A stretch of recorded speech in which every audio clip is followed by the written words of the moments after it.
आप बैठे हैं, अब लगभग कथा में एक काम होता है क्या, 7 दिन के अंदर जगन्नाथपुरी से भी प्रसाद आता है। हर कथा में कोई ना कोई वैष्णव लेके आता है। जगन्नाथपुरी का प्रसाद आता है, द्वारिका का प्रसाद आता है, नाथ द्वारा का सागर आ जाता है, वृंदावन के बिहारी जी की माला आ जाती है। कोई इतने सारे वैष्णव आते हैं, कोई कहीं ना कहीं से तो आता है। कहीं ना कहीं का कहीं ऐसा नहीं होता, विदेशों को छोड़ के भारत में लगभग कथाओं में सब जगह का प्रसाद आ जाता है अपने आप। कोई वैष्णव कहीं का लिया है, कोई कहीं का लिया है। ये रास है कि आप पहुंच नहीं पा रहे, आप उपस्थित नहीं हो पा रहे, आप उनके समीप नहीं जा पा रहे, लेकिन ठाकुर जी अपनी कृपामयी दृष्टि से कोई ना कोई भाव आप तक पहुंचा रहे हैं। ये सूक्ष्म रास है। लेकिन महारास क्या है कि आप बैठे हैं और अचानक किसी दिन ठाकुर जी पीतांबरी पहन करके आपके सन्मुख ही आ गए। ये महारास है, ठाकुर जी आ जाए। तो वही रास का प्रसंग हम लोग कल श्रवण कर रहे थे। तत्पश्चात युगल गीत सुनाया गया। वाम बाहु कृत वाम कपोलो, भगवान अपने बाम बाहु की ओर अपने बाम मुख को छुपाते हैं। बाम बाहु कृत बाम कपोलो, वल्गित भ्रूरधरार्पित वेणुं, कोमलांगीभिनाश्रित मार्गं, गोप्य ईरयति यत्र मुकुंद। कितना सुंदर है। बाम बाहु यानी कि ये, बाम कपोलो यानी कि ये, बाम बाहु कृत बाम कपोलो, वल्गित भ्रूर अधरार्पित वेणुम। ये स्वरूप है ठाकुर जी का। कोमलांगी भिराश्रित मार्गम, गोप्य ईरयति, ईरयति मतलब देख रही हैं, यत्र मुकुंद। ठाकुर जी ऐसे वेणु बजा रहे हैं, इतने डूब गए हैं। अब फिर से वेणु गीत ही शुरू हो जाएगा, लेकिन उस झांकी का दर्शन करके गोपियां अति आनंदित हो जाती हैं। कितने सुंदर लग रहे हैं श्याम सुंदर। भगवान के उस भाव का दर्शन करके, उस झांकी का दर्शन करके अपने चित्त में उस भाव को बैठा लेते हैं। इस प्रकार पूरा युगल गीत सुनाया गया। युगल गीत इसलिए कहा गया, यहां पर 2-2 श्लोक युगल भाव से चलते हैं। एक श्लोक में प्रश्न है, एक में उत्तर है, एक में प्रश्न है, एक में उत्तर है, एक में प्रश्न है, एक में उत्तर है। इस प्रकार इस पर भी आज तक कभी बृहद व्याख्या एक बार की है। कोरोना काल में सप्त गीतों पर कथा की थी, एक बार मैं कर चुका हूं इस पर भी, पर इस पर भी विस्तार से कथा अभी बहुत समय से नहीं कही है। पहले वेणु गीत कहेंगे, फिर युगल गीत कहेंगे। आगे भगवान के द्वारा कंस वध का पूरा प्रसंग सुनाया गया। नारद जी महाराज ने जाकर के कंस को समझाया कि तुम धनुर्यज्ञ करो, और उस धनुर्यज्ञ में श्री कृष्ण बलराम को आमंत्रित करो। किस भाव से आमंत्रित करो? पुरस्कृत करने के भाव से आमंत्रित करो। मेले में घूमने के लिए आएंगे, तभी अपने सैनिकों को आज्ञा देकर के उनको मरवा देना। कंस ने नारद जी महाराज की इस बात को माना और श्री अक्रूर जी महाराज को वृंदावन भेजा है। अक्रूर जी महाराज से कहा जाकर के कृष्ण बलराम को लेकर के आओ। ठाकुर जी गौचारण करके लौट रहे थे। यहां पर एक अक्रूर घाट है, वहीं से श्री अक्रूर जी महाराज जब पहुंचे तो ठाकुर जी निकले ही हैं। अक्रूर जी के मन में स्वयं ये भावना प्रकट हो रही है कि मेरा नाम अक्रूर क्यों रखा है, मैं तो महाक्रूर हूं। क्यों? इन ब्रजवासियों से कृष्ण को दूर करने के लिए आया हूं। अक्रूर जी महाराज का आगमन हुआ। जैसे ही देखा कि वृंदावन की रज में खूब सारी गायों के खुर के चिन्ह बने हैं और उन गायों के खुर चिन्ह के मध्य में ठाकुर जी के मधुर चरणों के चिन्ह भी आच्छादित हैं। आहा, अक्रूर जी महाराज बैठ गए, भगवान के श्री चरणों का दर्शन करने लगे। अच्छा, एक सुंदर भाव बताएं। ठाकुर जी जब गौचारण करते हैं तो एक तरफ सारे गैया चलती हैं, दूसरी तरफ सारे ग्वाला चलते हैं, बीच में अकेले श्याम सुंदर चलते हैं। ठाकुर जी कभी कभी कहते हैं, अरे दूर दूर काय को चल रहे हो, इतकू आओ मेरे संग चलो। तो सब ग्वाल वाल कहे, ना लाला, तू जब चले है ना तो तेरे चरणन सो दिव्य दिव्य स्वरूप प्रकट हो, मैं तेरे चरणन के दिव्य दिव्य चिन्ह या व्रज की रज में आच्छादित रह जाएं। हम पास में चलेंगे तो हमारे चरण तेरे चरण चिन्ह पर पड़ जाएंगे और वासों वो चिन्ह अंतर ध्यान रह जाएंगे, तो मन में बड़ो कष्ट होएगा। तू आगे चल, गैया पल्लंग को चलेंगे, हम यहाँ को तेरे चरणन को देखते भय चलेंगे लाला। भगवान के चरण चिन्ह तम गो रजत छुरित कुंतल वद्दवरह, भागवत जी में वर्णन है कि यहाँ गैयाओं की रज भगवान के मुखमंडल पर लग रही है और यहाँ से सब ग्वाल बाल उछलते हुए चल रहे हैं और श्री ठाकुर जी अपने दिव्य चरणों की छाप व्रज की रज में छोड़ते हुए चल रहे हैं। तो कोई भी ग्वाल बाल ठाकुर जी के आसपास नहीं चलते कि कहीं और आसपास चलते भी हैं तो पीछे नहीं चलते कि कहीं ठाकुर जी के चरण चिन्ह पे हमारे पैर नहीं पड़ जाए। अक्रूर जी महाराज ने जब भगवान के चरण चिन्ह देखे तो कहते हैं, अक्रूर जी पैदल नहीं गए, लेट गए और लेटते लेटते ऐसे घूमते घूमते जा रहे हैं उन चरण चिन्हों पर। और तभी आप जैसे ही जहां वो चरण चिन्ह विश्राम हुए वहां पहुंचे, तब क्या देखते हैं, सुंदर गौशाला है और वहां गायों को कृष्ण बलराम दोनों मिलकर के व्यवस्थित कर रहे हैं। आहा, गौर वर्ण श्री बलराम जी महाराज नीलांबरी पहने, श्याम वर्ण श्री ठाकुर जी पीतांबरी पहने, जैसे ही नेत्रों के आगे दिखे अक्रूर जी महाराज के अविरल अश्रुधार गिरने लगी, शरीर कंपायमान हो गया। बस बिल्कुल ऐसी थी प्राण निकलने की स्थिति। ठाकुर जी ने दौड़ करके अक्रूर जी को हृदय से लगाया। क्यों? संयोग में प्रेम और विरह दोनों घट जाते हैं। कोई व्याकुल हो रहा हो, कोई विरह में आतुर हो रहा हो, उस समय यदि उसका प्रेमी उसका स्पर्श कर ले तो विरह शांत होता है। भगवान ने समझाया, अक्रूर जी आप ही प्राण त्याग दोगे तो हमको ब्रज से कौन लेके जाएगा, इसलिए ये विरह भाव मत रखो, आगे द्वारिका लीला तक आप मेरे संगी रहने वाले हो। और इस प्रकार भगवान ने अक्रूर जी का स्पर्श किया। नंद बाबा को पता चली कि मथुरा से कोई आयो, अब तो भीड़ लग गई महाराज पूरे वृंदावन में, मथुरा से कोई आयो है। कौन है? अक्रूर जी। कारण पूछा, क्यों आए हैं? कारण बताया, कृष्ण बलराम को ले जाने आए हैं, वहां पर धनुर्यज्ञ हो रहा है और उस धनुर्यज्ञ में कंस इनको पुरस्कृत करना चाहते हैं। ब्रजवासी बोले, काय बात को पुरस्कार देना चाहे? बोले, हमने सुनी कि एक बार बहुत बारिश हुई थी तो आपके बालकों ने व्रज रक्षा में गिरिराज जी उठाए। हमने सुना था कि एक बार यमुना जी दूषित हो गई, उसमें कालिया नाग आ गए तो आपके बालकों ने उनको भगा दिया, बड़े बड़े राक्षस इन्होंने मारे। एक ब्रजवासी बोलो, हमने तो यूं सुनी कि सबरे राक्षस कंस ने ही भेजे। अक्रूर जी बोले, कंस यदि राक्षस भेजते तो पुरस्कार देने के लिए बुलाते? ऐसी भावना चित्त में मत रखो। ये सब अपनी अपनी इमेज सुधारने के लिए कंस कर रहा है। ब्रजवासियों ने स्पष्ट कर दिया, हम ना भेजेंगे लाला को और हमें कोई पुरस्कार नहीं चाहिए। हमारो लाला सदा व्रज में रहेगो, हम सबके बीच में रहेगो, खावेगो पीवेगो आनंद करेगो, कोई ना जाएगो मथुरा।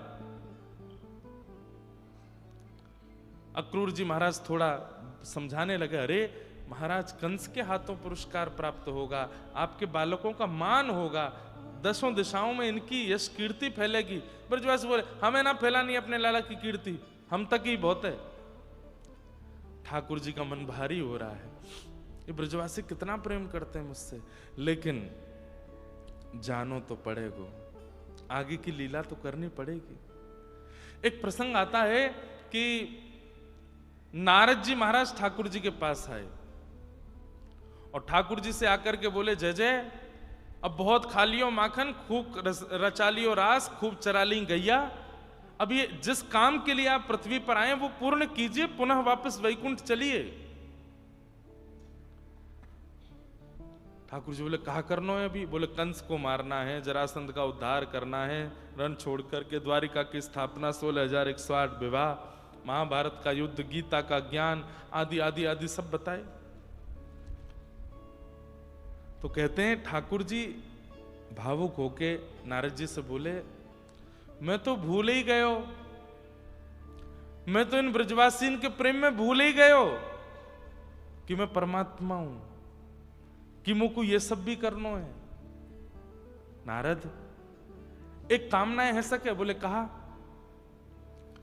तू महादेव से जाके बात कर ले कि आगे परब्रह्म की पदवी को वो संभाल लेंगे।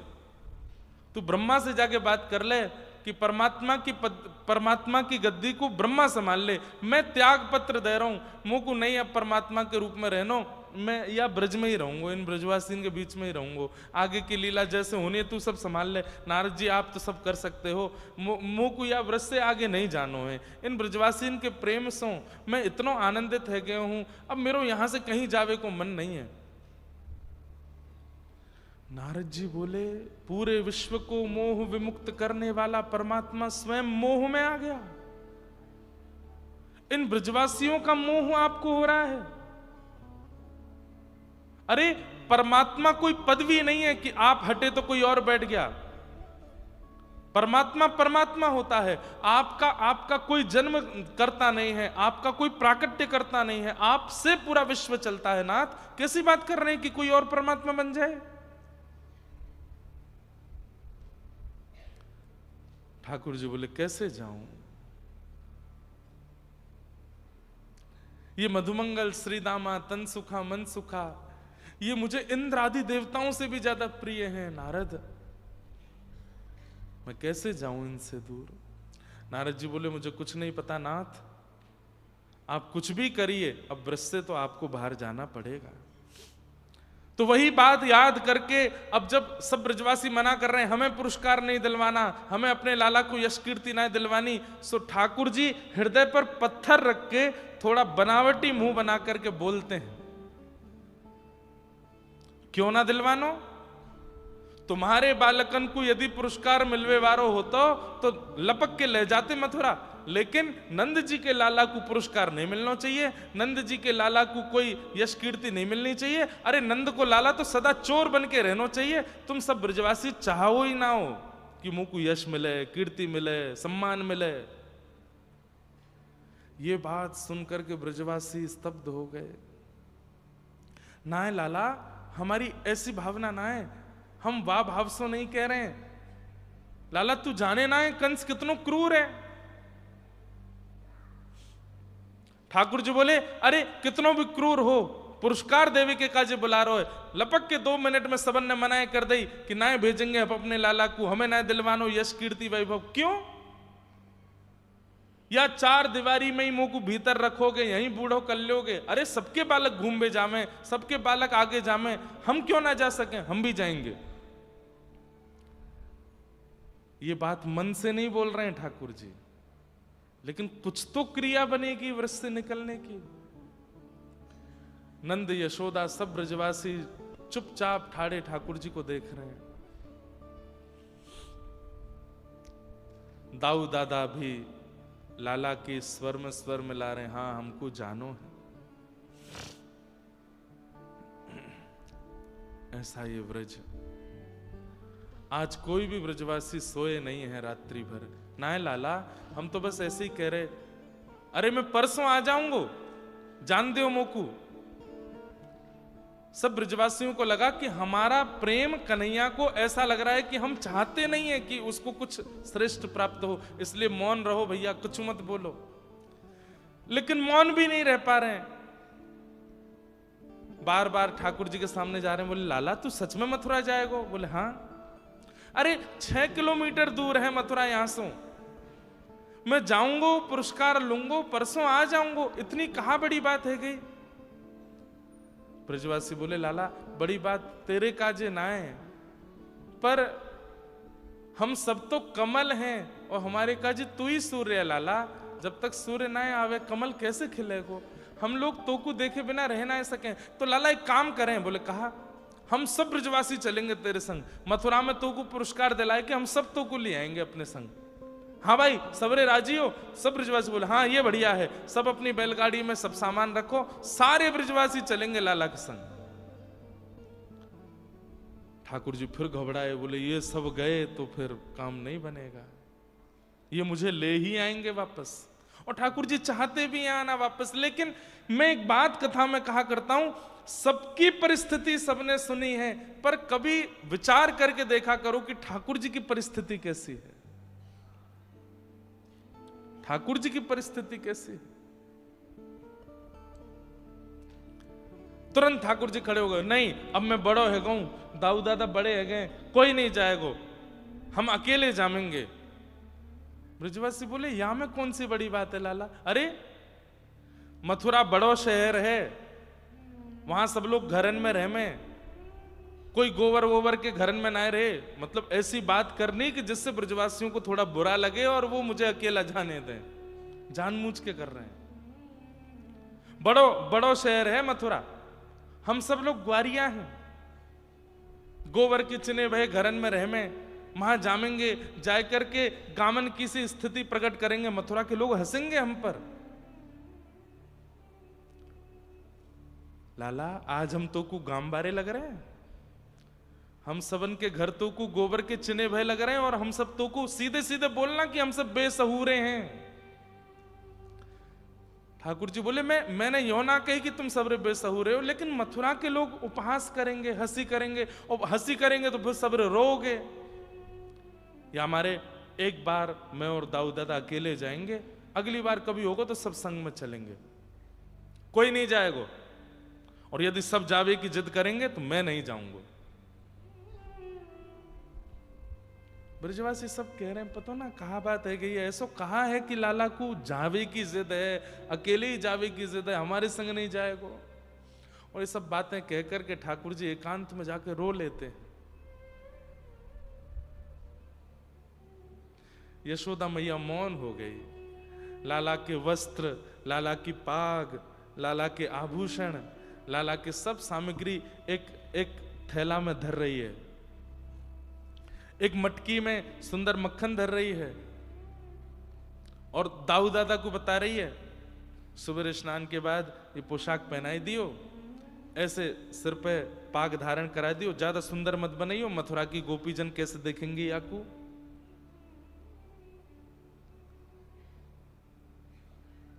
ठाकुर जी देख नहीं पा रहे इस भाव को।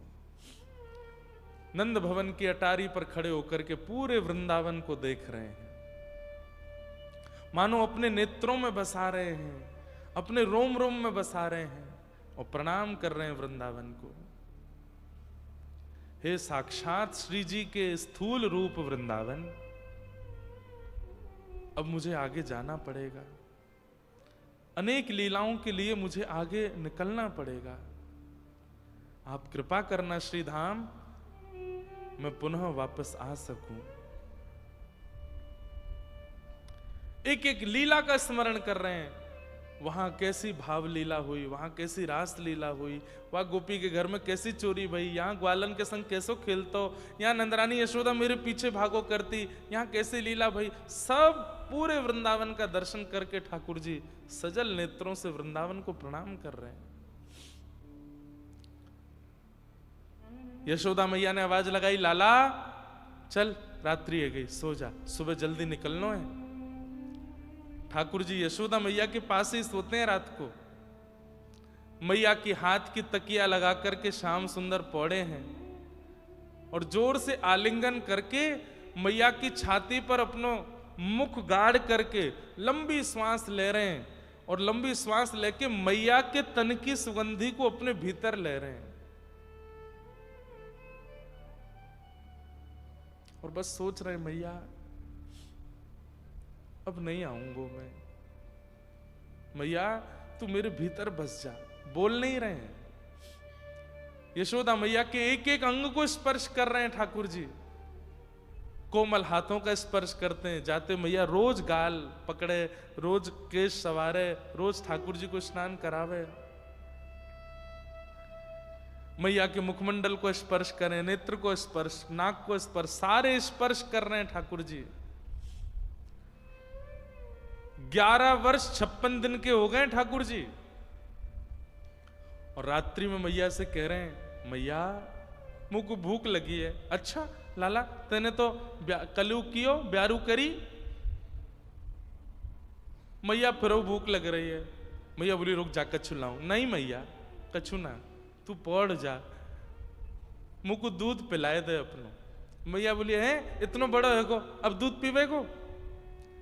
मैया मेरी प्रार्थना मान ले, मुझको दूध पिलाए दे। अरे लाला इतना बड़ो है को अब दूध ना पी क्यों करें। ना मैया नेक पिलाए दे। जिद करने लगे ठाकुर जी। यशोदा मैया भी स्वयं को रोक नहीं पाई, और ठाकुर जी पयोधर पान कर रहे हैं और रो रहे हैं नेत्रों से। मैया बोली लाला तू रो काई को रो है। मैया तो सो एक दिन भी दूर नहीं रहे हो जब से जन्म भयो, कल जानो पड़ेगो। कैसे रहूंगो मैया तेरे बिना। मैया बोली मैं चलूं तेरे संग। ना ना मैया, कंस बड़ो क्रूर है, वहां को मन पतो ना कैसो है जाए, तू मत चले मैया। लाला देख मैं तेरो अनहित ना चाहूं, तू देख ले, तू भी मत जा। ना मैया अगर नहीं जाऊंगो तो ब्रज के बालकन को उत्थान कैसे होएगो। कल को मैं पुरस्कार लेके आऊंगो, सबरे बालक देखेंगे अरे लाला को पुरस्कार मिलो, तो कल को वे भी अच्छी अच्छी योजना बनाएंगे, वो भी ऐसा कछु करेंगे कि उनको भी पुरस्कार मिले, सबको मनोबल बढ़ेगा। मैया मैं जाऊंगा। मैया ने अंक में भर लिए ठाकुर जी। यशोदा मैया भी रो रही हैं, लाला भी रो रहे हैं। रात भर सोए नहीं। सबसे लंबी और सबसे काली रात्रि थी वृंदावन की। लाखों की तादाद में ब्रजवासी नंद भवन के मुख्य द्वार पर ही बैठे हैं रात्रि भर, कोई अपने घर नहीं गया। और सब सूर्य नारायण से प्रार्थना कर रहे हैं, हे सूर्य नारायण आप उदित मत हो, और देर चलने दो, और देर चलने दो इस रात्रि को। क्यों? सुबह होते ही कन्हैया चले जाएंगे। और बंधुओं ये स्थिति तब है जब ब्रजवासियों को पता है कि परसों कन्हैया आ जाएगो, तब ये स्थिति है। इन्हें नहीं पता कि श्री कृष्ण आने वाले नहीं है। एक दिन का वियोग नहीं सह पा रहे हैं ये ब्रजवासी। ब्रज के बिरही लोग बिचारे, ब्रज के बिरही लोग बिचारे, बिन गोपाल ठगे से ठाड़े,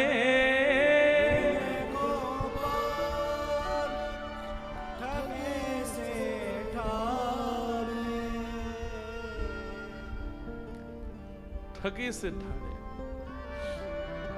ब्रज के बिरही लोग बिचारे, ब्रज के बिरही लोग बिचारे। प्रातः काल का समय हुआ, यशोदा मैया की नींद लग गई, और जब आंख खुली तो क्या देखती है? लाला अपने आप नहा लियो। लाला ने वस्त्र भी पहन लिए और ठाकुर जी अपनी पाग बांध रहे हैं अपने हाथ से पहली बार। और यशोदा मैया उठ करके, लाला तू कब उठ गयो? मैया बस अभी उठो। तू नहा लियो? तू मोए ना उठा सको? अपने आप वस्त्र पहन लिए, अपने आप पाग बांध रहे हो अपनी, मोसो ना कही एक बार। मनी मन ठाकुर जी सोच रहे हैं मैया मुझ को आज स्नान कराएगी, वस्त्र पहनाती तो मैं जा ही नहीं पाता। अब दूर जानो है तो अपने आप अभ्यास करने पड़ेंगे। मैया मुझ को लगी कि कल मथुरा में स्वयं स्नान करना पड़ेगा, तो आज से ही प्रारंभ करूं कैसे स्नान होवे, कैसे वस्त्र। ठाकुर जी को नहीं आते वस्त्र पहनने, आज तक नहीं आते। आज भी कोई भक्त पहनाए तो पहनते हैं, लेकिन उस दिन स्वयं धारण किए। माखन की लौनी और सुंदर रोटी के साथ मैया ने बाल भोग करायो है, लड्डू पवायो, दूध पिवायो, लाला को तिलक कियो है। मेरो लाला खूब प्रेम से जाइयो, विजयी है कि लौटियो, पुरस्कार लेके आइयो। दाऊ दादा और ठाकुर जी दोनों ने प्रणाम किया। आंखें लाल पड़ी हैं ठाकुर जी की, पर अश्रु को आने नहीं दे रहे हैं। बंधुओं, अश्रु आपके वश में नहीं होता।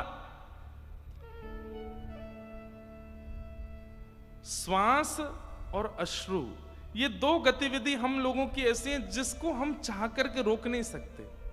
श्वास कितनी भी रोक लो, बहुत देर बाद लेनी ही पड़ेगी, उसके बिना चलेगा नहीं। ऐसे अश्रु है, अश्रु भावनात्मक प्रकट होता है, उसको आप कितना भी चाहो कि ना निकले ना निकले, मैं पी जाऊं, नहीं पी सकता कोई।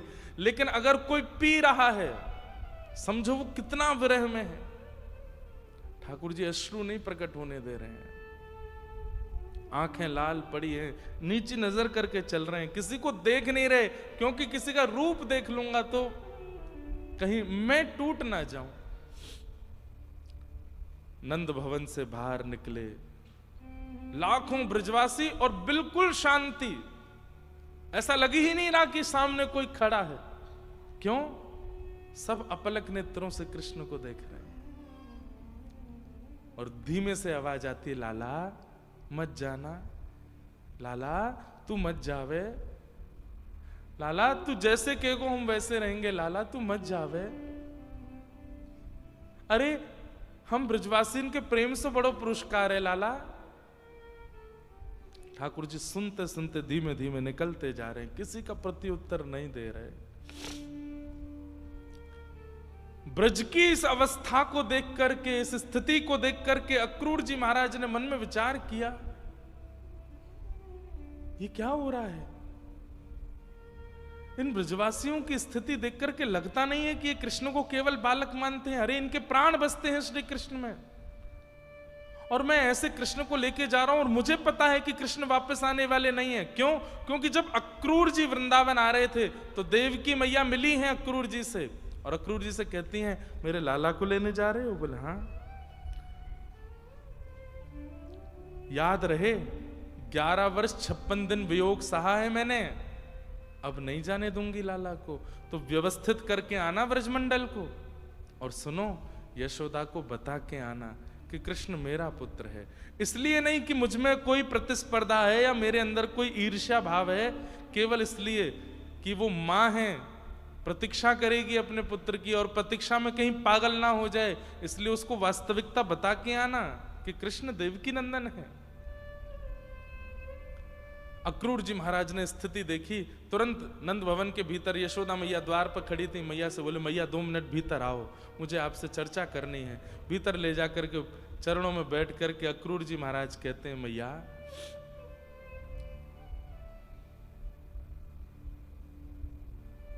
कृष्ण आपके पुत्र नहीं है, वसुदेव और देवकी के पुत्र हैं कृष्ण।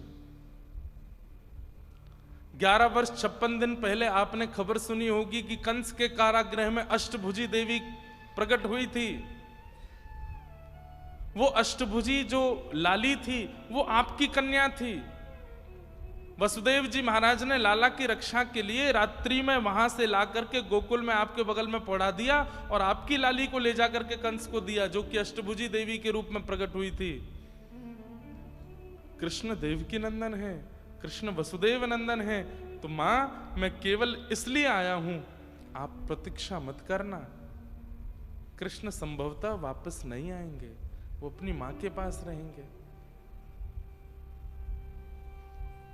अब ये बात कोई मां सुन ले तो क्या स्थिति होगी उसके? यशोदा मैया तो बिल्कुल जैसे मानो रक्त ठंडा पड़ गया हो। अक्रूर जी कह करके तो चले गए, यशोदा मैया को थोड़ी देर तो होश ही नहीं आया, और थोड़ी देर बाद जब होश आया तो उठ करके चल रही हैं, पैर रखती कहीं है, जाता कहीं है, लड़खड़ा रहे हैं, जैसे तैसे बाहर पहुंची। ठाकुर जी रथ में बैठे ही थे, गोपियां सामने लेट गई हैं, हमारे ऊपर से ले जाओ रथ को। ठाकुर जी चिल्ला चिल्ला के बोल रहे हैं, अरे मैं परसों आ जाऊंगा। इतनो रोवे की कहा बात है, इतने विलंब, इतने परेशान है की कहा बात है, मैं आ जाऊंगा परसों। जैसे ही रथ बढ़ा है आगे, यशोदा मैया की आवाज आई। ठाकुर जी देख नहीं रहे हैं पीछे मुड़ करके, बस नेत्र बंद करके बैठ गए हैं। तभी आवाज आई, कन्हैया, लाला। और जैसे ही लाला शब्द, कन्हैया शब्द सुना, समझ गए तो मैया बुला रही है। ठाकुर जी ने पीछे मुड़ करके देखा, अब तक जितने अश्रु छुपाए थे एक संग फूट पड़े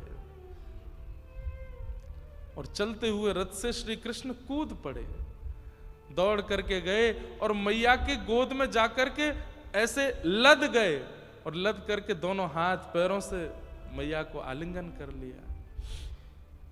हाँ मैया, कहाँ भयो? मैं आ जाऊंगा ना परसों, मैया तू रोवे मत।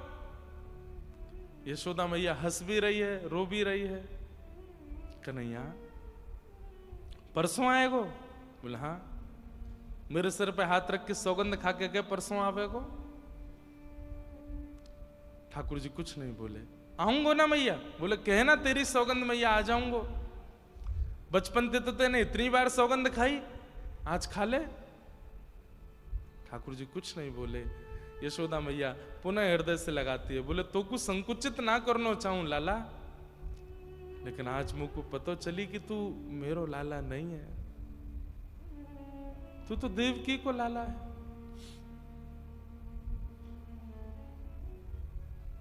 कन्हैया,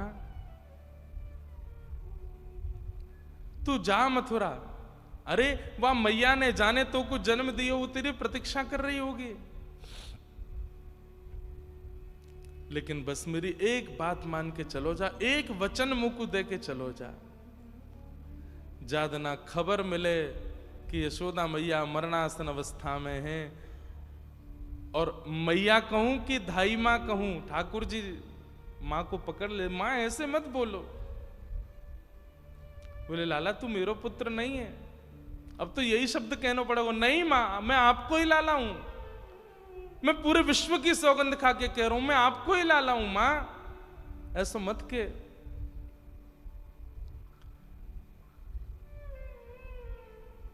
मैया कह रही है लाला चलो जा, लेकिन बस याद रखियो ज्यादा ना खबर मिले कि यशोदा मैया मरणासन अवस्था में लौट के आई जाइयो, और बस मेरे सामने आके ठाड़ो है जाइयो, तो कुछ देखते देखते प्राण त्याग दूंगी।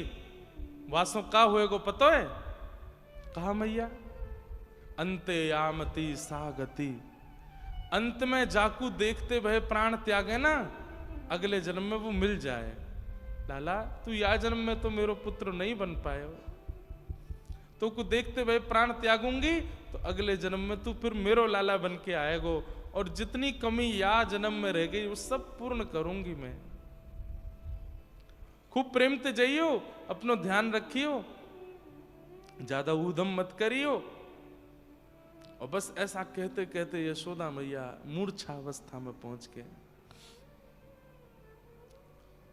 ठाकुर जी मैया के चरणों में प्रणाम करते हैं, संपूर्ण व्रज को प्रणाम करते हैं, और रथ में आरूढ़ होकर के मथुरा के लिए प्रस्थान कर जाते हैं।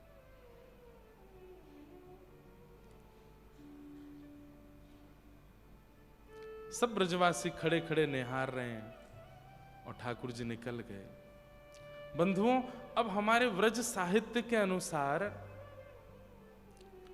जैसे ही वृंदावन की सीमा पर पहुंचे हैं तो अक्रूर जी महाराज के मन में आया कि मैं यमुना स्नान कर लूं, और अक्रूर जी श्री यमुना स्नान करने के लिए गए हैं। तो ऐसा वर्णन करते हैं कि ठाकुर जी ने वहां 2 रूप प्रकट कर लिए, और अपने स्वभाव जन्य रूप को तो ठाकुर जी ने व्रजमंडल में बिछा दिया। मतलब कण कण में ठाकुर जी आ गए, कण कण में, वृक्षों में, वल्लरियों में, छोटे छोटे पौधे पत्ते सब के अंदर ठाकुर जी विद्यमान हो गए। ठाकुर जी का स्वभाव जन्य रूप पूरे व्रजमंडल में आच्छादित हो गया, और ठाकुर जी का प्रभाव जन्य रूप आगे की यात्रा पर गया है। और इसका प्रमाण कि जब अक्रूर जी ने स्नान किया तो यमुना जी में ठाकुर जी ने उनको चतुर्भुज रूप में दर्शन भी कराया। प्रभाव जो है ठाकुर जी का, जहां वे सुदर्शन धारण करते हैं, जहां वे हाथ में गदा धारण करते हैं, जहां वे परब्रह्म रूप में रहते हैं, वो प्रभाव अब द्वारिका और मथुरा लीला में आगे गया है। पर ठाकुर जी का जो स्वभाव है, जहां वे प्रेमी बनकर के अपने भगवत तत्व को छुपाते हैं, केवल वेणु धारण करते हैं, प्रेम में वशीभूत होकर के ग्वाल बाल गोपियों के संग आनंद करते हैं, वो रूप ठाकुर जी का वापस वृंदावन में चला गया। और प्रकट रूप में नहीं, अप्रकट रूप में वृक्ष वल्लरी रज कण यमुना जी सब में विराजमान हो गया। इसलिए ठाकुर जी कहीं भी अनुभव दे देते हैं, किसी वृक्ष में, कभी यमुना जी में, कभी किसी कण में, कभी किसी गली में, कभी कहीं, क्योंकि संपूर्ण व्रजमंडल ही कृष्ण हो गया है। और ठाकुर जी मथुरा के लिए गए। मथुरा पहुंचे श्याम सुंदर। मथुरा में जाकर के एक धोबी का उद्धार किया, माली का उद्धार किया, कुबल्या पीड़ हाथी का उद्धार किया, धनुष भंजन किया, बड़े बड़े मल्लों के साथ युद्ध करके भगवान ने महाराज कंस के मुकुट को उतार के उनके शीश को पकड़ करके 50 सिड्डी ऊपर से नीचे पटक दिया, वध कर दिया। पूरी मथुरा नगरी देख रही है। क्षण भर में ठाकुर जी ने आकर के सारी लीलाएं कर दी। उग्रसेन को राजा बनाया और दौड़ करके भगवान कारागृह में गए हैं। 11 वर्ष 56 दिन से प्रतीक्षा कर रही है देव की मैया। और आज जैसे ही श्याम सुंदर इतने बड़े होकर के मैया के सन्मुख पधारे, दौड़ करके मैया ने हृदय, देखिए ये ठाकुर जी का स्वरूप, एक जगह विरह दे करके आए हैं, एक जगह वियोग दे करके आए हैं, और एक जगह आकर के संयोग दे रहे हैं। संयोग प्रदान किया। और भगवान ने देव की वसुदेव से प्रथम आज्ञा प्राप्त करी, क्या कि अब मुझे पढ़ने के लिए विद्यालय जाना है। देव की मैया बोली, लाला अब ही तो आयो है। बोले मैया अब उम्र है गई, अब कछु साल गुरु सन्निधि में रह के अध्ययन करके आऊंगो और फिर मैं आपके पास ही रहूंगा ना। फिर ठाकुर जी मथुरा से उज्जैन गए। सांदीपनी उपाध्याय जी के यहाँ भगवान ने अध्ययन किया और वहां स्वाध्याय करके ठाकुर जी कुछ वर्ष बाद लौटे। वहीं ठाकुर जी को सुदामा नाम के मित्र मिले हैं। एक दिन ठाकुर जी का भाव रुदन हुआ। उद्धव जी महाराज ने कहा, जय जय क्यों रुदन कर रहे हैं? बोले व्रज की याद आती है। भगवान ने उद्धव से कहा कि तुम वृंदावन जा और वृंदावन जाकर के ब्रजवासियों की खबर लेकर के मुझे बताओ और मेरी खबर उनको दे के आओ। और श्री उद्धव जी महाराज ठाकुर जी की आज्ञा से वृंदावन गए। वृंदावन जाकर के, बहुत विरह का प्रसंग है इसलिए ज्यादा इसका विस्तार वृंदावन में नहीं करना है। उद्धव जी महाराज वृंदावन गए। सब ब्रजवासी किशोरी जी और गोपियों से मिलन करके कह के गए थे ठाकुर जी से मैं शाम तक आ जाऊंगा। 6 महीने बाद लौट करके आए। 6 महीने बाद जब श्री उद्धव जी महाराज पधारे, अत्यंत प्रेम युक्त होकर के आए। कहां वृष्णीनाम प्रवरो मंत्री कृष्णस्य दयित सखा शिष्यो बृहस्पतिर साक्षात उद्धवो बुद्धि सत्तम। कहां उद्धव जी महाराज के लिए इतनी उपमाएं और इतना योग्यताओं का वर्णन किया गया। आज वे उद्धव जी महाराज तृणादपि सुनीचेन बन करके आए हैं, बिल्कुल दीन बन करके आए हैं। लंबी दाढ़ी केश जटा बन गए हैं और महाराज प्रेम में बस बिहुवल, आंखें सूज रही हैं। ठाकुर जी ने कहा, उद्धव जी नाथ। बोले तुम तो कह रहे थे शाम तक आऊंगा, 6 महीने लगा दिए आने में। उद्धव जी ने आकर के ठाकुर जी का हाथ पकड़ा। बोले भगवान वापस वृंदावन चलो, ये संसार आपके लिए है ही नहीं। वो व्रजवासी, यशोदा मैया, राधा रानी, ये सब गोपी यही आपके हैं नाथ। मत करो आगे की लीला, सदा वृंदावन में ही रहो। ठाकुर जी बोले बस मैं यही चाहता था कि मेरा उद्धव प्रेमी होकर के आ जाए, ऐसा भक्ति भाव में युक्त होकर के आ जाए।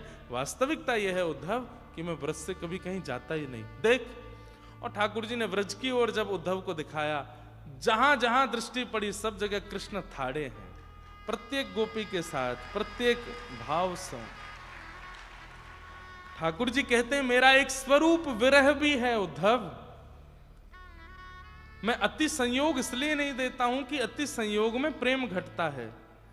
इन ब्रजवासियों का प्रेम अमर हो जाए इसलिए मैं वियोग देकर के आया हूं, पर मैं अप्रत्यक्ष रूप से इस व्रज में विराज रहा हूं। कालांतर में जो भी मेरा भजन कीर्तन और प्रेमाश्रुओं से इस वृंदावन की भूमि को सींचेगा, प्रेमाश्रुओं से सींचेगा, उसको मेरा अनुभव होगा। मैं सदा इस वृंदावन में रहूंगा। वृंदावनम परित्यज्य पादमेकम न गच्छति। एक पैर भी ठाकुर जी बाहर वृंदावन से नहीं जाते हैं। ये आगे की द्वारिका लीला आदि आदि लीलाओं में तो मैं अब प्रभाव रूप से चल रहा हूं, मैं अपने भगवत रूप में चल रहा हूं, लेकिन मेरा जो स्वभाव जन्य रूप है वो तो व्रजमान है, वृंदावन में ही है। इस प्रकार भगवान ने उद्धव को संभाला। बहुत सुंदर प्रसंग है, कई बार मैं इसका विस्तार कर चुका हूं, लेकिन व्रज वृंदावन से ठाकुर जी को बाहर भेजने की कथा बहुत विस्तृत नहीं कहनी है। ठाकुर जी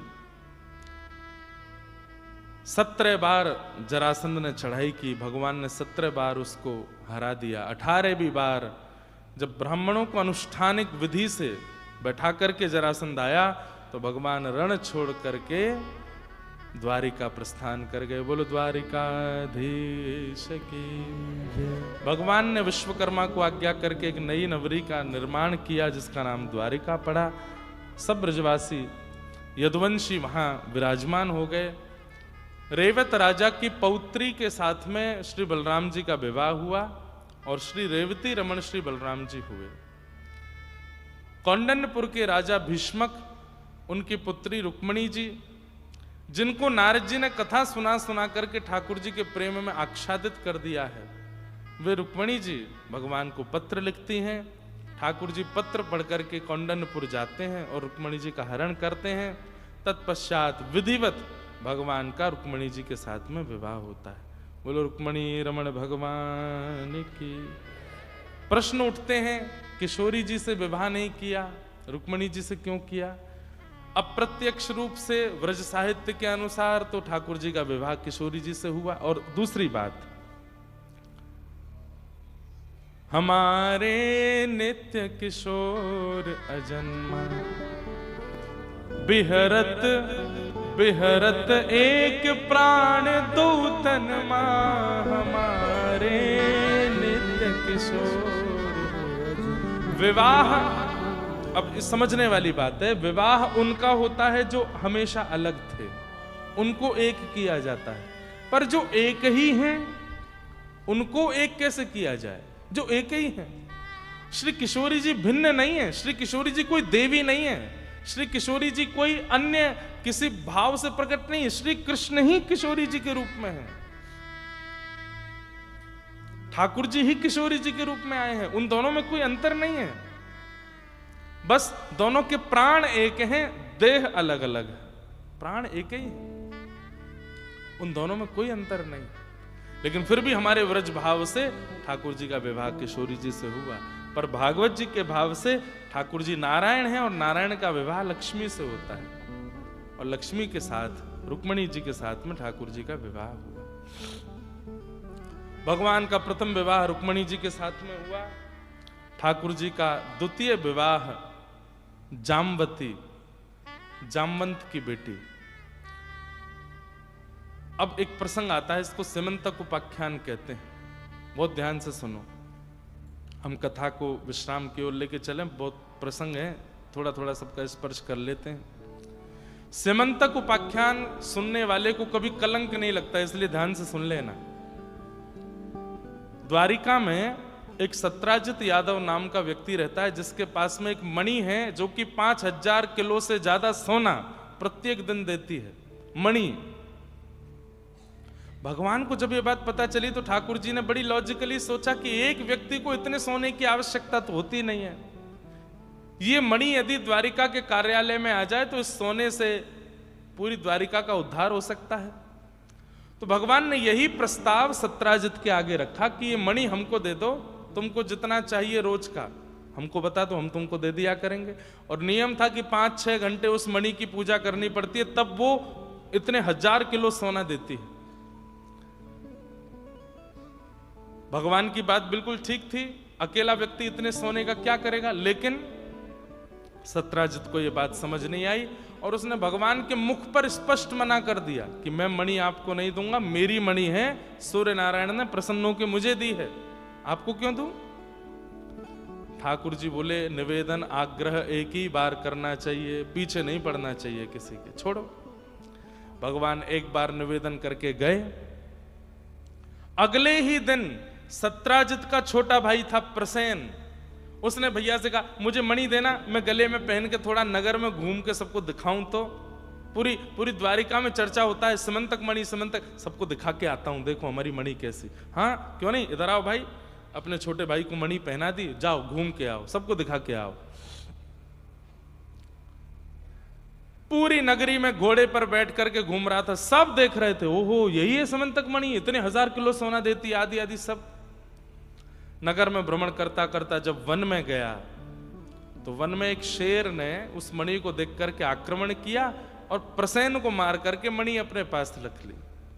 आगे एक रीछ ने शेर को मार दिया और मणि रीछ लेकर के चला गया, भालू। 5 दिन हो गए, जब प्रसेन नहीं मिला तो सत्राजित ने पूरी द्वारिका में हल्ला कर दिया कि मेरा भाई कहां है। सबने ढूंढा, नहीं मिला। तो उसने कहा कहां गया होगा, तुम्हें क्या लगता है। तो सत्राजित ने कहा मेरे संशय तो ऐसा है कि द्वारिकाधीश कृष्ण मणि मांगने आए थे मुझसे, मैंने देने से मना कर दिया, इसलिए इन्होंने मेरे भाई को बंदी बना करके मणि अपने पास रख ली है। इसी को कहते हैं कलंक, जहां कुछ होता नहीं है लेकिन जबरदस्ती आप पर आरोप लगा दिया जाता है। भगवान पर कलंक लगा दिया कि मेरे भाई को बंदी बना के मणि इन्होंने चुरा ली है। और इस बात का प्रमाण है, मेरे द्वारपालों से पूछो, प्रसेन के गायब होने से एक दिन पहले कृष्ण आए थे कि नहीं आए थे। सबने गवाही भी दे दी, बोले हाँ कृष्ण आए थे, मणि मांग रहे थे। अब बात तो एक होती है, फिर 5 तो अपने आप बनाने वाले होते हैं कि बोले जब वो जा रहे थे तो प्रसेन को देखते हुए जा रहे थे, जब वो जा रहे थे तो देखते हुए जा रहे थे, देखता हूं कब तक चलेगा, ऐसा ऐसा लोगों ने बात बना दी। और सबसे बड़ी आश्चर्य की बात कि पूरी द्वारिका नगरी ने विश्वास भी कर लिया कि ठाकुर जी ने मणि चुराई है। और क्या कह के, चोरी का स्वभाव तो बचपन से ही है इनका। पहले मक्खन चुराते थे, अब यही होता है, छोटी चीज चुराओ, 1 रुपया चुराते हैं, फिर 10 रुपया चुराओ, फिर 100, फिर 500, ऐसे करते करते करोड़ों तक पहुंच जाते हैं। पहले मक्खन चुराते थे, अब मणि चुराने लगे, कौन सी बड़ी बात है, चोर तो ये बचपन से ही है। पूरी द्वारिका ने विश्वास कर लिया कि भगवान ने मणि चुराई है। उद्धव दौड़े दौड़े गए और भगवान के पास जाके बोले नाथ, पूरी द्वारिका में अपयश हो रहा है, सब आप पर संशय कर रहे हैं, सबको शक हो रहा है कि आपने मणि चुराई है, आपने ये गलत काम किया है। और लोग बाग तो ये ताने और दे रहे हैं कि आप तो बचपन में चोरी कर ही चुके हो, अब भी कर सकते हो। ठाकुर जी हंसने लगे, उद्धव ये संसार है, यहां पर अपने भी संशय कर लेते हैं, अपनों को भी संशय होता है, शक होता है। और मैं ये बात बताना चाहता हूं पूरे विश्व को कि मैं परमात्मा होकर के इस कलंक से और शक के दायरे से नहीं बच पाया, तो तुम तो मानव हो। इसलिए हर किसी व्यक्ति के जीवन में एक पड़ाव ऐसा आएगा कि पूरे विश्व को उस पर संशय हो सकता है। विश्व ना भी करे, परिवार को तो होगा। और आप कितनी भी सफाइयां देना, फिर भी आप दोषी ही माने जाओगे। तो अब करना क्या है, ठाकुर जी की लीला सुनो। उद्धव बोले नाथ क्या करें। भगवान बोले उद्धव कभी गहराई से सोच, द्वारिका नगरी बनाई मैंने बनवाई, इन यदुवंशियों को लेकर के मैं यहां आया, इनके बच्चों की पढ़ाई लिखाई खाना पीना सब मेरी वजह से चलता है। लेकिन मेरी एक चूक और इन सब के चित्त में शक हो रहा है। कितना भयावह है संसार। कितने भी अच्छे बन जाइए आप, पूरे परिवार को लेकर के बस में लेकर के तीर्थ यात्रा करा लाओ, सबको ले जाकर के सारी व्यवस्थाएं कर दो, अपने भाइयों के बच्चों के शादी में खर्चा कर दो, ये कर दो वो कर, जितना हो सके करने का प्रयास कर दो, और फिर एक गलती करके देख लो, वे सब आपके किए हुए उपकारों को भूल करके आपके ऊपर शक कर देंगे और प्रमाणित और कर देंगे। बोले हाँ, हमको तो लगता ही था ये कर सकते हैं ऐसा, इनका स्वभाव पहले से ही था।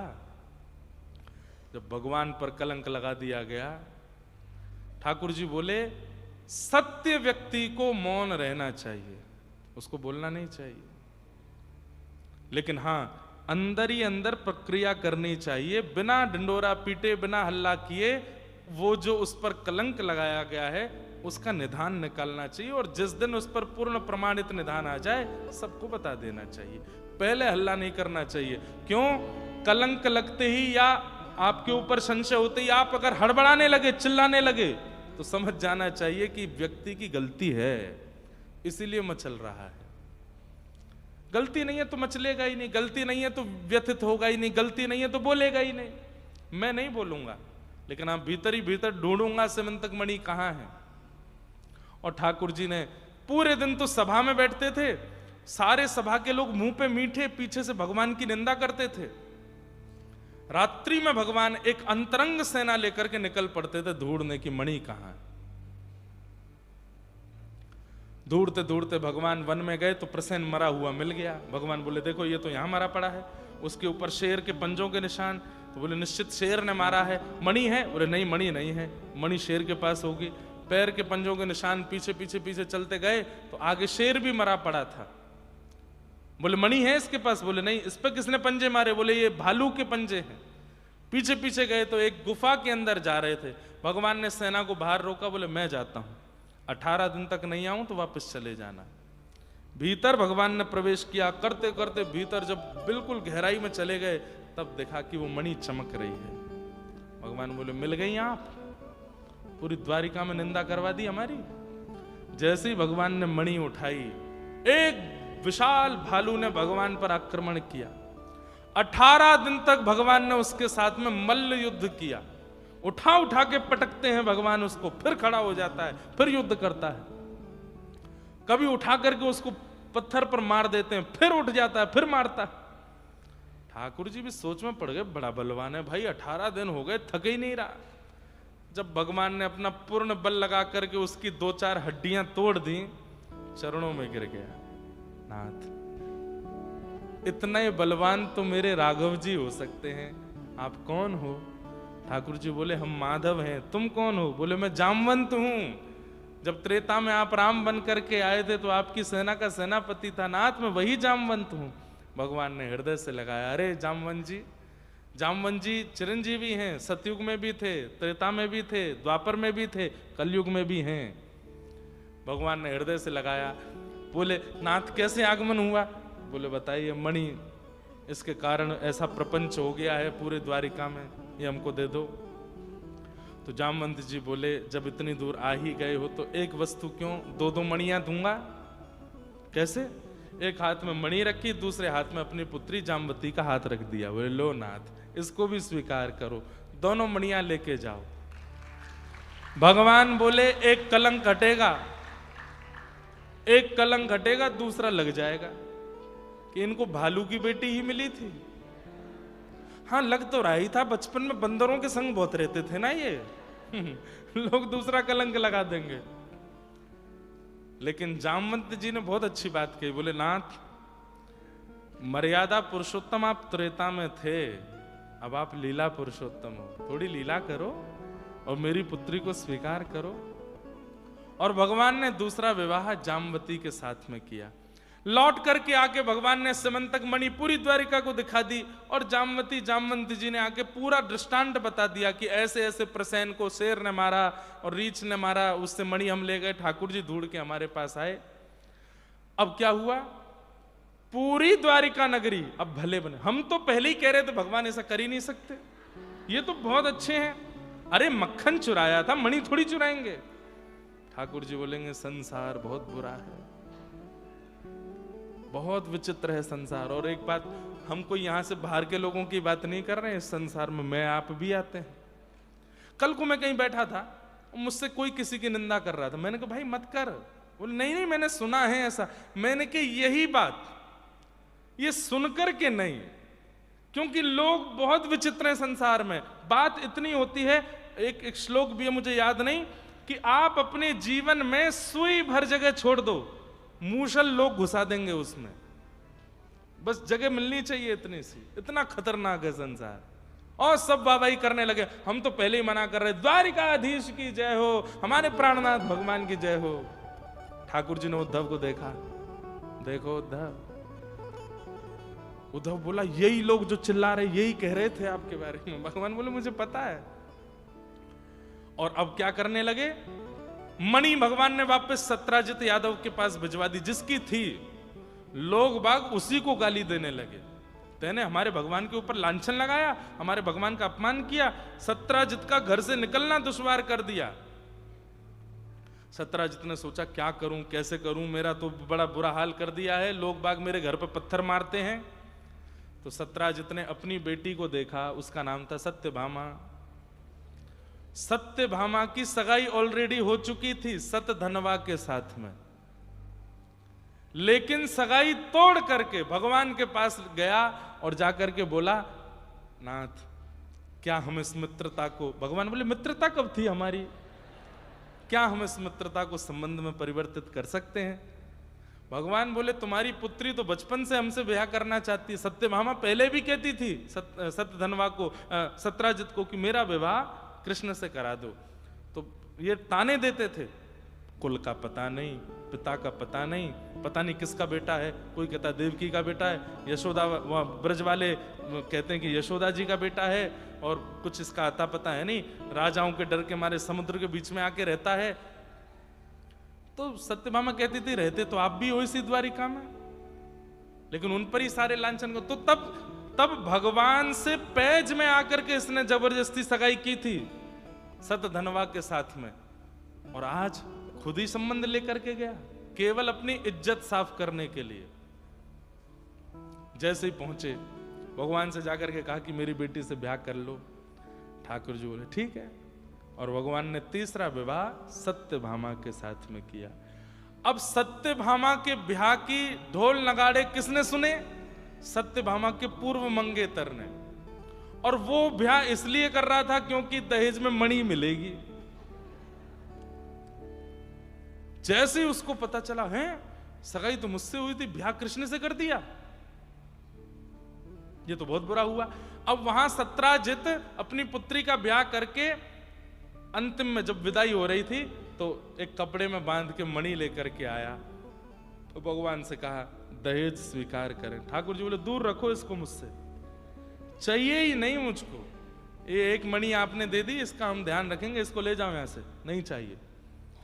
किसी ने ये बात सतधनवा को बता दी जो सत्यभामा का पूर्व मंगेतर था।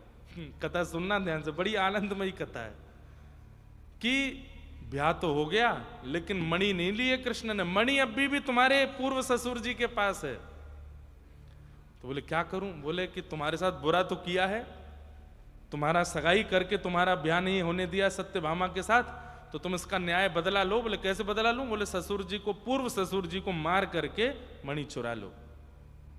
और सतधनवा ने यही किया, रात्रि में जाकर के सत्राजित यादव को मार दिया और मणि चुरा ली। अगले दिन सुबह जब भगवान उठे, अपनी सभा में बैठे थे, तभी देखे सत्यभामा रोती रोती आई। भगवान बोले क्या हो गया, क्यों रो रही हो? मेरे पिता को मार दिया। किसने मारा? जिससे मेरी पहले सगाई हुई थी उसने मार दिया। और ये तो है ही बात, मेरे पिता के प्राणों से भी ज्यादा प्यारी मणि उसने चुरा ली है। तो एक जगह एक आचार्य चरण कह रहे थे कि भगवान इतना रोए, इतना रोए, इतना रोए, सत्यभामा के कंधे पर सिर रख रख के रोए, इतना प्यार करते थे मुझसे, मित्र मानते थे मुझको अपना, मणि दे रहे थे, मैंने तो मना कर दिया। तो सत्यभामा बोली आप इतना रो रहे हैं, मेरे पिता से इतना प्यार करते हैं? बोले बहुत प्रेम करता हूं, मैं वसुदेव जी से ज्यादा प्रेम तुम्हारे पिता से करता हूं। तो फिर एक काम कीजिए, बोले क्या, मेरे पिता के हत्यारे को मारिए और वो मणि जो उसके पास है, अब पिता के बाद उसके अधिकारिणी मैं हूं, मणि ला करके मुझे दो। भगवान बोले ये मणि नहीं छोड़ रही मेरा पीछा, ये यहीं आके मानेगी। ठाकुर जी बोले जाता हूं। भगवान सुबह सुबह निकल पड़े और जाकर के वहां मैं तो एक तो नाम बड़े भूल जाएंगे, सबके नाम सत से ही हैं। सत धनवा, सत धनवा को पता चला कि ठाकुर जी आ रहे हैं, तो उसने अक्रूर जी के पास, जो भगवान को ब्रज से लेके आए थे, वो अक्रूर जी उसके मित्र थे, अक्रूर जी के पास जाके कहा भगवान मुझे मार देंगे, तुम मेरे मित्र हो, मेरी रक्षा करो। तो अक्रूर जी उससे बोले अगर तेरे पास मणि मिल गई तो तू निश्चित मरेगा, और मणि नहीं मिली तो हो सकता है बच जाए। तो बोले क्या करूं? बोले मणि मुझे दे जा। मणि को अक्रूर जी ने रख लिया और सतधनवा भागा, बीच रास्ते में पकड़ करके भगवान ने सीधा वध ही किया उसका, और वध करके उसका सब अंग टटोला, उसके घर में जाकर के तलाशी की, कहीं मणि नहीं मिली। भगवान बोले पता नहीं मणि है कि क्या है, हाथ ही नहीं आती है। लौट करके भगवान जब द्वारिका आए, सत्यभामा खड़ी थी द्वार पर। भगवान ने आकर के बताया मैंने तुम्हारे पिता के हत्यारे को मार दिया। सत्यभामा ने आलिंगन किया, लाओ तो फिर दे दो। भगवान बोले क्या? मणि? मेरे पिता की मणि? वो नहीं थी उसके पास, मैंने उसका पूरा शरीर टटोला, उसके घर भी गया था, वो नहीं थी उसके पास। तो सत्यभामा व्यंग में कहती है अच्छा नहीं थी? नहीं। मैं आपकी तलाशी लूं? भगवान बोले मुझ पे भरोसा नहीं है? नहीं भरोसा है, लेकिन आपका मन तो बहुत दिनों से था ना मणि के। अरे मेरा कभी मन नहीं था उस पर। ये तो एक विनोद की बात, लेकिन इससे भी ज्यादा गंभीर बात यह कि सत्यभामा ने 1 वर्ष तक ठाकुर जी से बात नहीं की। उसको यही लगता रहा कि भगवान ने मणि छुपा रखी है।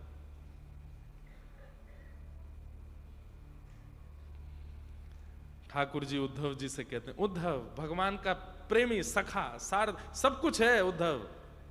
भगवान कहते देख रहे हो उद्धव, मेरी खुद की पत्नी जिससे मैं ब्याह करके आया हूं उसी को मुझ पर संशय हो रहा है। 1 वर्ष तक भगवान बोले ज्यादा हाथ पैर पटकते नहीं, अगर तुम सत्य हो तो विचलित मत हो, चाहे तुम्हारे ऊपर पूरा विश्व शक करने लग जाए फिर भी संशय मत करो, आपको विचलित होने की आवश्यकता नहीं है। और एक बात ये बिल्कुल निश्चित है, विचलित होता ही वो है जो गलत होता है। भगवान बैठे थे, 1 वर्ष लगभग हो गए। एक दिन एक ब्राह्मण आया और उस ब्राह्मण ने यहां तक सोने पहन रखे थे, गले में खूब सारे स्वर्ण पहन रखे थे, पैरों में भी सोने के कड़ूला और इतना सारा स्वर्ण। भगवान बोले भैया विप्र सदा अकिंचन ही देखा है, पहली बार इतना धनामानी देखा है, इतना सोना कहां से पहन के आए? बोले महाराज आपकी द्वारिका के एक कोने में अक्रूर जी महाराज रहते हैं, वो ब्राह्मणों को भोजन पर बुलाते हैं और भोजन सोने की थाली, सोने की कटोरी, सोने के चम्मच, सोने के गिलास, उसमें भोजन कराते हैं और दक्षिणा में सारे पात्र दे देते हैं। भगवान बोले बहुत सोना आ रहा है अक्रूर जी पे। ठाकुर जी ने सीधे पत्र लिखा, श्री प्रिय अक्रूर जी काका, आप आजकल बहुत ब्राह्मण सेवा कर रहे हैं, सबको सोने की सामग्रियां देते हैं, मुझे सुनकर के बड़ी प्रसन्नता हुई और मैं यह भी जानता हूं कि यह सब समंतक मणि की कृपा है। मैं नहीं चाहता कि आप मणि लाकर के मुझे वापस दो, पर मैं चाहता हूं कि आप आकर के पूरी नगरी के आगे आके स्वीकार करें कि मणि आपके पास है, क्योंकि अभी भी मुझ पर ही संशय किया जा रहा है। तब श्री अक्रूर जी महाराज अति ग्लानि के साथ में आए और आकर के पूरी नगरी को उन्होंने मणि दिखाई। बोले मणि मेरे पास है, ठाकुर जी के पास नहीं है। सत्यभामा को जब ये बात पता चली, भगवान से जाके क्षमा मांगने लगी। ठाकुर जी बोले क्षमा की क्या बात है, मैं गलत नहीं हूं तो मुझे विचलित नहीं होना, मुझे बुरा भी नहीं मानना। और इस प्रकार संपूर्ण समंतक उपाख्यान सुनाया गया।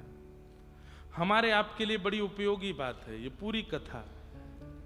ऐसे समंतक उपाख्यान का प्रसंग हुआ। कितने विवाह हो गए भगवान के?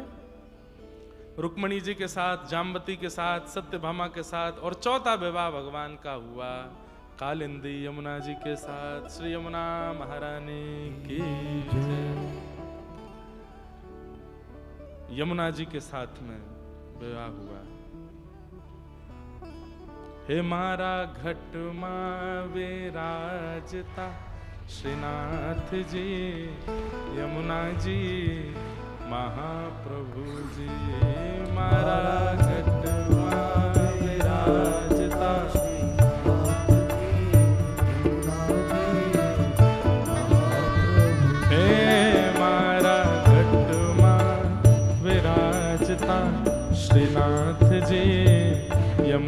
जी महाप्रभु जी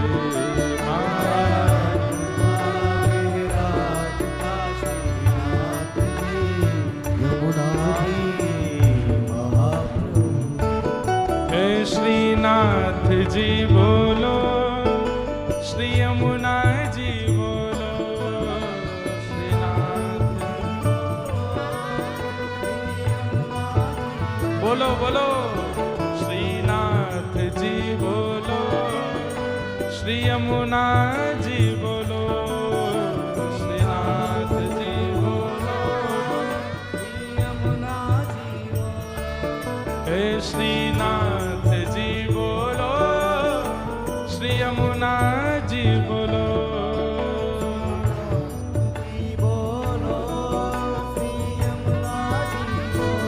हे म्हारा खटमा विराजता श्रीनाथ जी यमुना जी महाप्रभु जी।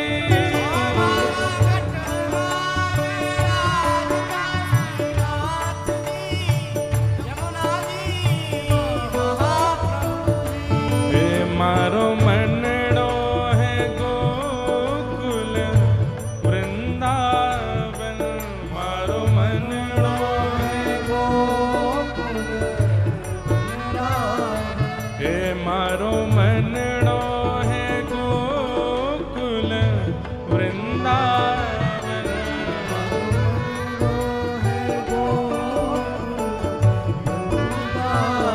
ओ मारा तन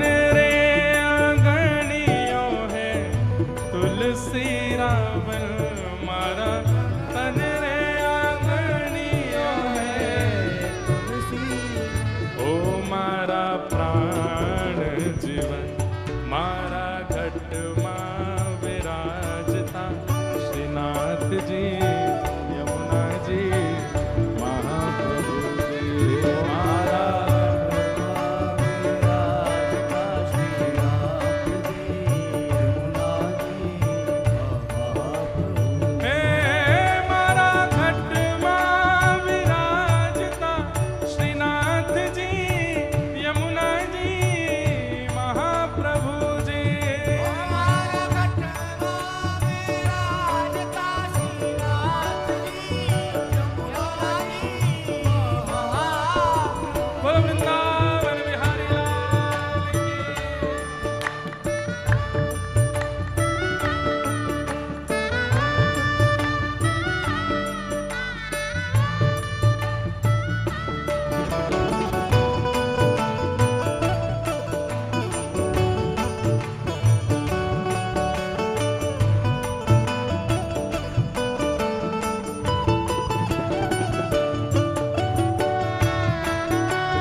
ओ मारा अंत समय की रे सुनो जी अर्जी, मारा अंत समय की रे सुनो जी अर्जी, ओ मारा आँखा रे आड़े ठाकुर श्री जी, मारा आँखा रे आड़े ठाकुर श्री जी, ओ मारे मन ताने यम का दर्शन ना भावे, मारे मन ताने यम का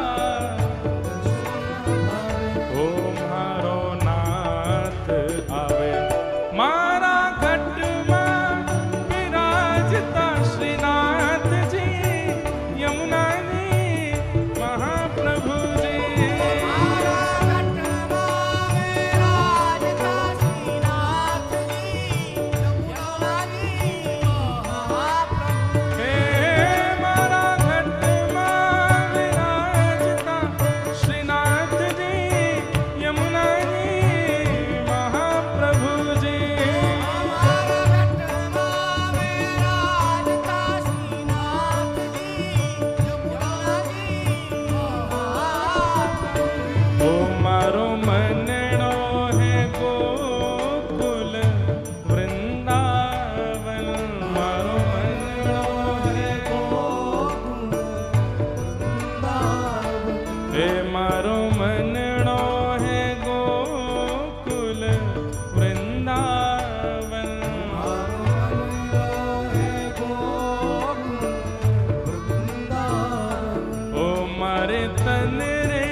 हे मारो मनड़ो है गोकुल वृंदावन, मारो मनड़ो है गोकुल वृंदावन।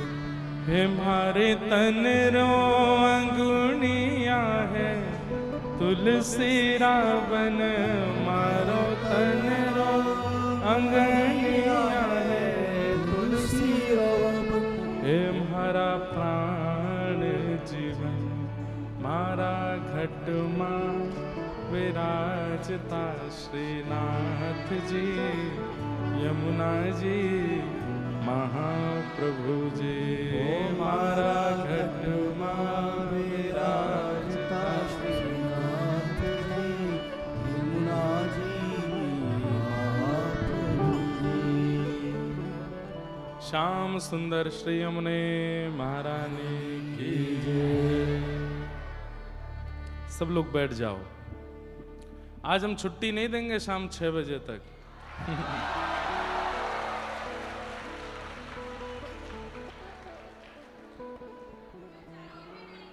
हैं?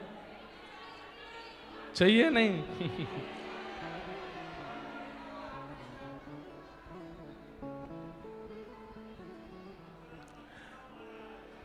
चलो आपको नहीं इतनी लंबी नहीं करेंगे। हमको भी बुखार जैसा लग रहा है, तो थोड़ी देर और करके फिर हम तो इसलिए ये नाथ द्वारा वाले हैं ना सब, इनको अभी श्रीनाथ जी की वृंदावन से जाएंगे फिर बहुत याद आएगी वृंदावन की, इसलिए हमने श्रीनाथ जी की याद कराई कि चलो नेक चले जाओ आप भी वहाँ प्रेम से रहो। लेकिन अभी श्री जी बाबा के दर्शन करने हजारों वैष्णव लाखों वैष्णव जा रहे हैं, पर वो सबसे ज्यादा खुश आप लोगों को देख के होंगे, क्योंकि व्रज से आप लोग जाओगे, वृंदावन से जाओगे। वृंदावन प्राण प्रिय है ठाकुर जी को। श्री यमुना जी को श्याम सुंदर क्यों कहते हैं? श्याम सुंदर श्री यमुने महारानी की जय। इसके पीछे एक बड़ी मधुर कथा हम सुनाते हैं कथा में, कि एक बार प्रिया जी और ठाकुर जी दोनों के बीच में मान लीला हुई। मान लीला का नियम क्या है कि कोई एक रूठेगा दूसरा मनाएगा, और रूठने का कारण हो तो अच्छा, नहीं हो तो भी रूठना है, जबरदस्ती रूठना है, दूसरा मनाएगा। तो अधिकतर मान लीला में जो निपुण हैं वो हमारी किशोरी जी हैं, रोज अधिकतर मान लीला वही करती हैं। लेकिन इतनी भोली इतनी सीधी हैं कि ठाकुर जी नेक मनावे सोई मान जाए। लाला नेक नृत्य करके दिखाई दे, नेक बांसुरी बजाए दे, नेक ठाकुर जी कछु बढ़िया उपहास कुछ हंसी मजाक की बात कर दें, सोई श्री जी को मान चलो जाए। एक दिन किशोरी जी बोली, मैंने तो बहुत मान कियो, अब आप मान करो, मैं मनाऊंगी। ठाकुर जी बोले नहीं नहीं आप ही करो। नहीं नहीं नहीं श्याम सुंदर आप मुझको कमजोर मत समझो, मैं ऐसो मनाऊंगी ऐसो मनाऊंगी। ठाकुर जी बोले मैं आपको बिल्कुल कमजोर ना समझ रहा हूं, पर मान करवे में मैं बहुत ज्यादा निपुण हूं। सब लोग ध्यान से सुनो, शांति से बैठो। किशोरी जी बोली नहीं आज तो यही होएगा, आप मान करोगे मैं मनाऊंगी। ठाकुर जी बोले मैं कह रहा हूं आप सो रहन दो मत करो। आहा तेरो मुख नीको की मेरो श्यामा प्यारी, तेरो मुख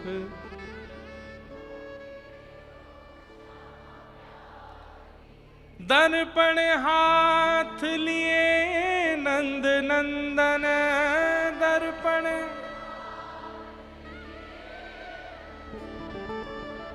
सांची कहो वृषभानु दुलारी, सांची कहो ओ तेरो मुख नीको की मेरो श्यामा प्यारी, तेरो। ठाकुर जी दर्पण लेकर के बैठे और कह रहे हैं हे श्यामा जी बताइए दोनों में कौन ज्यादा सुंदर है? मैं ज्यादा सुंदर हूं कि आप? किशोरी जी बोली अच्छा हमसे कहो, तुम ही क्यों ना देखो, हमसे कहो तुम ही देखो, हम गोरी तुम श्याम बिहारी, हम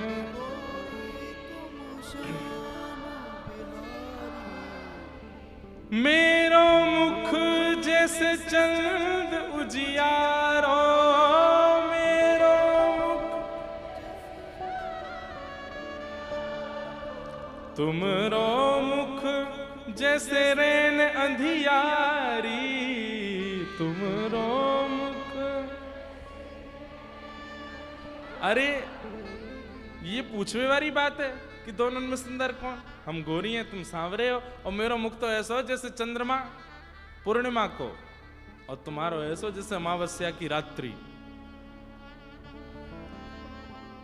अब भाई काले को काला बोल दो बुरा नहीं लगता, काले को सांवला बोल दो बुरा नहीं लगता, काले को कालिया बोल दो तो भी ठीक है, इतना किसी को आप काला है उसको बोलो ए अंधेरे,